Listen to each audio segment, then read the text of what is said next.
రాజకీయవేత్త సర్వీస్తో ఉండేవాడు, మా ఫాదర్ సర్వీస్తో ఉండేవాడు. ఇప్పుడు సర్వీస్ అవసరం లేదు, ఇప్పుడు అంతా బిజినెస్ పీపుల్ని చూస్తున్నాం. పెద్ద పెద్ద all Rajya Sabha members, all Lok Sabha members are filthy rich people. Not even a service oriented man is getting elected. దానికి కారణం ఏంటి? ఈ ఓవర్ లాస్ట్ 20-30 years ఈ పర్సెప్షన్ చేంజ్ జరిగింది. Big big people, contractors, film producers, film actors వాళ్ళు రాజకీయాల్లోకి వస్తున్నారు. వాళ్ళకి అర్థం కాదు. నిజంగా రాజకీయ అధికారంలో మనం వస్తే ఎన్నో చేయగలుగుతాం. But people are not realising. మీకు నచ్చిన రాజకీయ నాయకుడు అంటే ఎవరంటారు సార్? నాకు నచ్చిన రాజకీయ నాయకుడి గురించి నేనే అనుకుంటా. ఎందుకంటే నాకు ఎవడు కూడా నా విధంగా సర్వీస్ చేయట్లేదు కాబట్టి నేను ఐ డోంట్ థింక్ సో ఇంకొకరు వాళ్ళు బాగున్నారు వీళ్ళు బాగున్నారు నేను అనుకున్నాను. మీరే మా ఫాదర్ ఇచ్చిన స్ఫూర్తి, ఓకే, ఓవరాల్ స్ఫూర్తి బిఆర్ అంబేద్కర్, బాబు జగజ్జనరావు, కన్షీరామ్, జ్యోతిబా పూలే, సావిత్రిబా పూలే, పిఆర్ రామస్వామి, ఇట్లాంటి వాళ్ళు, సాహు మహారాజ్. ఇప్పుడున్న జనరేషన్లో, ఇప్పుడున్న పొలిటికల్ లీడర్స్లో మీలాంటి వాళ్లకు పైకి వస్తారంటారా? పైకి రాకపోవచ్చు, సర్వీస్ చేయగలుగుతాం. సర్వీస్ ఒకటి మీరు చేయగలరు కానీ మిమ్మల్ని ఎదగనివ్వరు కదా. ఎదగటం మనకెందుకు, సర్వీస్ అంత చేయగలమా? సర్వీస్ చేసే వాళ్ళకి ఎదగాలనే ఆశ అయితే ఉండదంటారు. నేను at the age of mine I'm not thinking about ఎదుగుదల గురించి చూస్తలా. నేను ఆ పదవి వస్తే ఇంకొక 10 మందికి ఎక్కువ చేయగలుగుతానని చూస్తా. చిన్న ఉదాహరణ చెప్తా. ఒక ఎంబీబీఎస్ అమ్మాయి, మీలాంటి పెద్ద ఆయన ఒక ఆయన ఫోన్ కొని ఇచ్చాడు. ఆ అమ్మాయి గూగుల్లో చదువుకొని ప్రైవేట్ మెడికల్ కాలేజీలో గవర్నమెంట్ ఫ్రీ సీట్ తెచ్చుకుంది. ఆ అమ్మాయి ఏమి కోచింగ్ సెంటర్లకి 2.5 lakhs 3 lakhs పెట్టుకునే కెపాసిటీ లేదు. వాళ్ళ మదర్ మహా సంపాదిస్తే 10,000 సంపాదిస్తాయి నెలకి. ఎవరో నేను అమెరికాలో ఉన్నప్పుడు ఒక మెసేజ్ పెట్టారు, sorry anything can be possible అని. ఆ అమ్మాయికి ఫస్ట్ ఇయర్ 1,80,000 హెల్ప్ చేశాం. సెకండ్ ఇయర్ 3 lakhs చేసాం, including high and laptop. Third year hostel fee, ఈ ఏడు థర్డ్ ఇయర్ హాస్టల్ ఫీజును 1,50,000 కట్టాలి. ₹1,00,000 మీలాంటి ధార్మికుడు ఒక ఆయన మొన్నే పంపిస్తే ఆ అమ్మాయికి ముందు హాస్టల్ ఫీజు కట్టామని చెప్పి. ఇది ఇంకా నెక్స్ట్ 2 years. సార్ మీరు సర్వీస్ పరంగా ఓకే, అంటే పొలిటికల్గా మీరు చేసే సర్వీస్కి పొలిటికల్ ప్రెషర్స్ ఏం రావడం లేదా? అంటే ఇప్పుడు కొంతమంది సర్వీస్ చేసేటప్పుడు వాటిని అడ్డుకుంటారు సార్ పొలిటికల్ లీడర్స్. ఎందుకంటే వాళ్ళకు ఇమేజ్ రాదని, వాళ్ళకు పేరు రాదని, వాళ్ళకి ఇది రాదనేసి అడ్డుకుంటూ అంటారు. మీకు అటువంటి ప్రెషర్స్ ఏం రాలేదా? వచ్చినా మనం వినాం. ఒకటి నేను చేస్తున్న పనికి నువ్వే రావడానికి నువ్వు చెయ్యి. I'm an example to others. నువ్వు ఏం కావాలని చేయాలనుకున్నదాన్ని అనిపిస్తే నువ్వు కూడా చెయ్యి. ఇప్పుడు నా బుక్లో రాశాను ఇంతమందికి హెల్ప్ చేశాను అని. ఇది నేను నా గురించి సెల్ఫ్ పోస్టింగ్ కాదు, ఇది to show others you can also show I have done so much.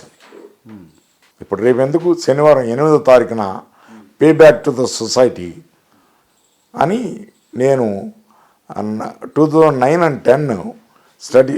Sir ఒక చిన్న ఇది పే బ్యాక్ టు సొసైటీ అనేసి మీరు అంటున్నారు కదా, ఈ నినాదం ఎలా పుట్టింది, ఎవరు తీసుకొచ్చారు దీన్ని ఫస్ట్? ఇదిగో ఇది అంబేద్కర్ అన్నది ఏంటంటే, you got a job through these reservations, దాన్ని నువ్వు 10% చేయి, దట్స్ ఆల్. ఈ 2% చేస్తేనే ఇంత బాగా పేరు వస్తుంది, 10% చేస్తే ఇంకా ఎక్కువ ఉంటుంది. చాలతలేదు మనకి, చెయ్యాలి ఎంతోమందికి. ఇదిగో నిన్నే ఒక ఆయన సూర్యరాజ్ అని జర్మనీలో సెటిల్ అయ్యాడు. నా గురించి ఒక పోయిటరీ రాసి పంపించాడు.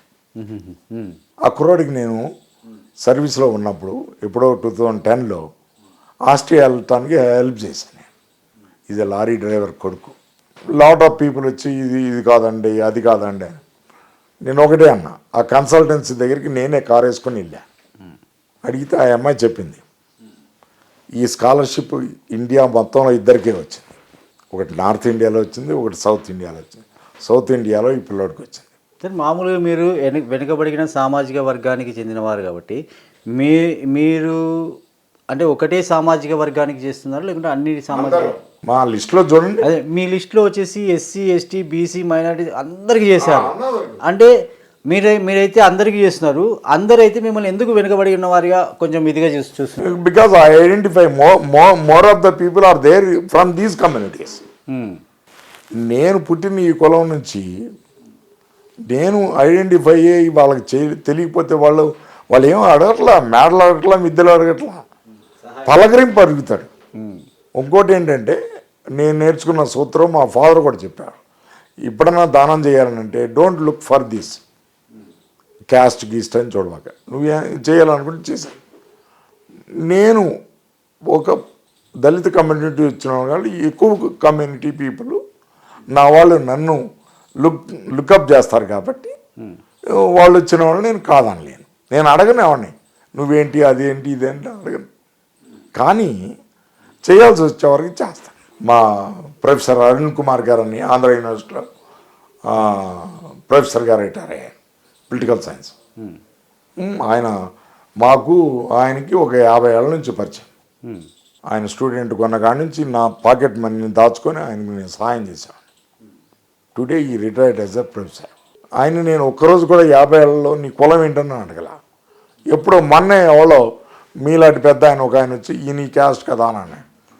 దానికి ఏంటి ప్రాబ్లం అని చేయడానికి you don't look for all these things. నేను సహాయం చేసినప్పుడు ఒంగోలులో ఒక అమ్మాయి ఉంది, సుభాషిణి రెడ్డి అని. ఆ అమ్మాయి ఇంకొక అమ్మాయితో పాటు వచ్చింది. ఆ అమ్మాయి 5 నెలలు అయిపోయిన తర్వాత ఎవరో నా పేరు చెప్తే వచ్చింది.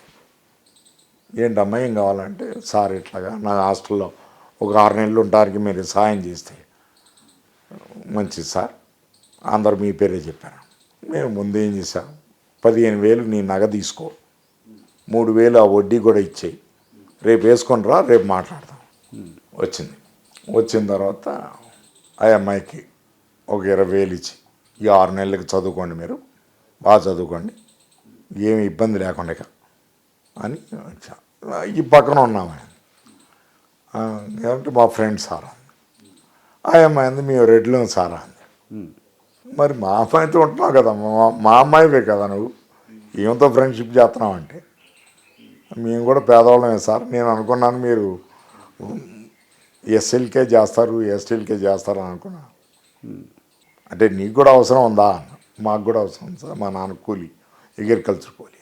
ఆ అమ్మాయికి కూడా 20,000 సహాయం చేశాను. ఈ మొట్టమొదటి అమ్మాయి లక్ష్మికి ఒక 6 నెలలు అనుకుంది, ఒక 1.5 సంవత్సరం పెట్టింది. ఆ అమ్మాయి కంబైన్డ్ స్టేట్లో విఆర్ఓగా స్టేట్ ఫస్ట్ వచ్చింది. తర్వాత ఈ రెండో అమ్మాయి 2 ఏళ్ళు చదువుకుంది. చదువుకున్న తర్వాత ఈ అమ్మాయికి ఒక 6-5 నెలలు మాతో మాట్లాడాల. మా మిస్సెస్ కూడా అడుగుతుంది, ఈ అమ్మాయి ఏమైంది ఏంటి, ఏమైనా ప్రాబ్లం అయిందా ఏంటి అని మేము వరీడ్గా ఉన్నాం. ఒకరోజు రాత్రి 11ంటికి ఫోన్ చేసి నేను అన్నాను, అమ్మా ఏంటి చెప్పండి, ఏమైనా పోలీసు వాళ్ళకి చెప్పాలా, నిన్ను ఏమైనా ట్రబుల్ చేస్తున్నారా, ఎవరన్నా ఆకతాయిలు అట్లాగా చెప్పండి, నేను మాట్లాడతాను, ఎక్కడున్నావు ఏంటి లొకేషన్. సార్ అది కాదు సార్, నాకు పంచాయతీరాజ్ సెలక్షన్ వచ్చింది సార్, ఫస్ట్ మీకు చెప్పిన తర్వాత కత్మ వాళ్ళకి చెప్పాలనుకున్నాను సార్ అన్న తర్వాత నాన్న ఫోన్ తీసుకున్నాడు.